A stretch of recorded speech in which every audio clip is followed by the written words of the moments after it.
بسم اللہ الرحمن الرحیم۔ السلام علیکم۔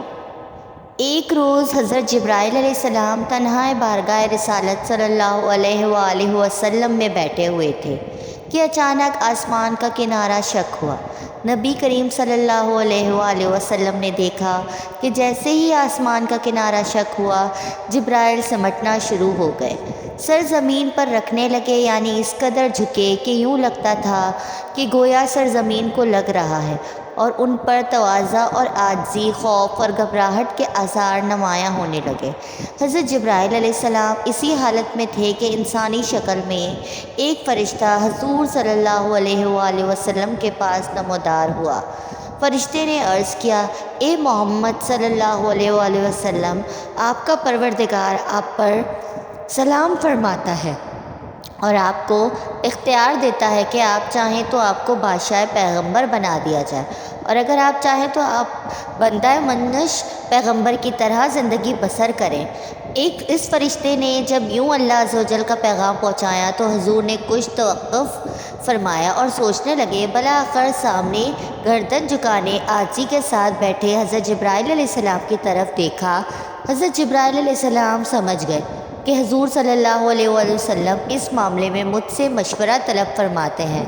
عرض گزار ہوئے، اے اللہ کے رسول صلی اللہ علیہ وآلہ وسلم، بندگی اور عاجزی اختیار فرمائیں۔ حضور صلی اللہ علیہ وآلہ وسلم نے آنے والے فرشتے کو جواب دیا کہ میں بندوں کی طرح زندگی بسر کروں گا، مجھے بادشاہی نہیں چاہیے۔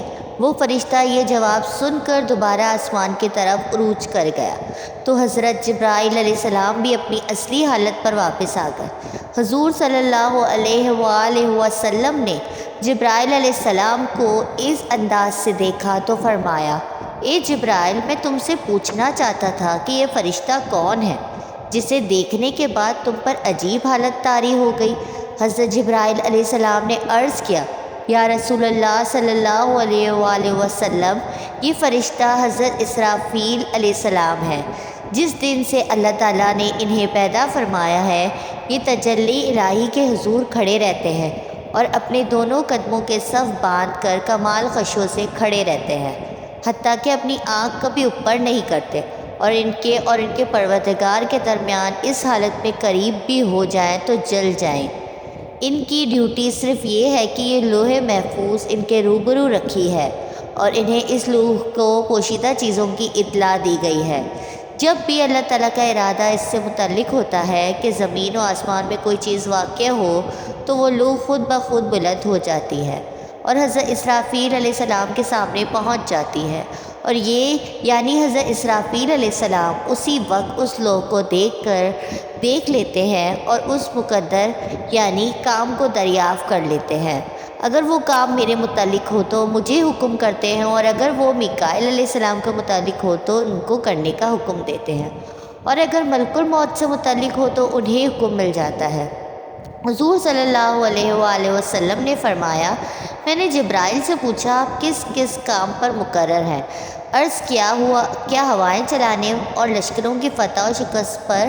پھر پوچھا، اور میکائیل؟ عرض کیا بارش اور نباتات پر۔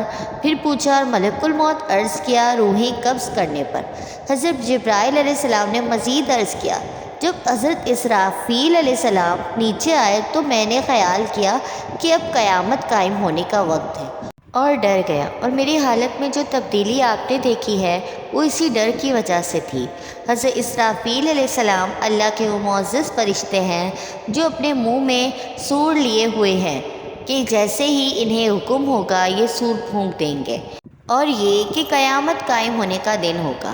اوپر بیان کردہ روایت کے مطابق حضرت اسرافیل علیہ السلام اس حوالے سے تمام فرشتوں سے افضل ہیں کہ آپ قرب و منزلت اور لوح محفوظ کی پوشیدہ چیزوں پر مطلع ہونے میں سب سے آگے ہیں، یہاں تک کہ حضرت جبرائیل، میکائیل و عزرائیل علیہ السلام پر بھی حکم چلاتے ہیں۔ لیکن اگر وحی الہی اور شرائع نازل کر کے نوع انسانی کی تکمیل اور اس کی نوع کے افراد کی آخرت کی اصلاح، انوار و برکات کے ساتھ عبادت گزاروں اور تاج شاروں کی امداد اور ظالموں اور فرعونوں کو ہلاک کرنے کے لحاظ سے دیکھا جائے تو حضرت جبرائیل علیہ السلام بزرگی میں افضل ہیں، لیکن یہ افضلیت مطلقاً نہیں بلکہ خصوصاً ہے۔ آپ کو میری ویڈیو پسند آئے تو لائک کمنٹ اور شیئر کریں اور میرے چینل کو سبسکرائب کریں۔ جزاک اللہ۔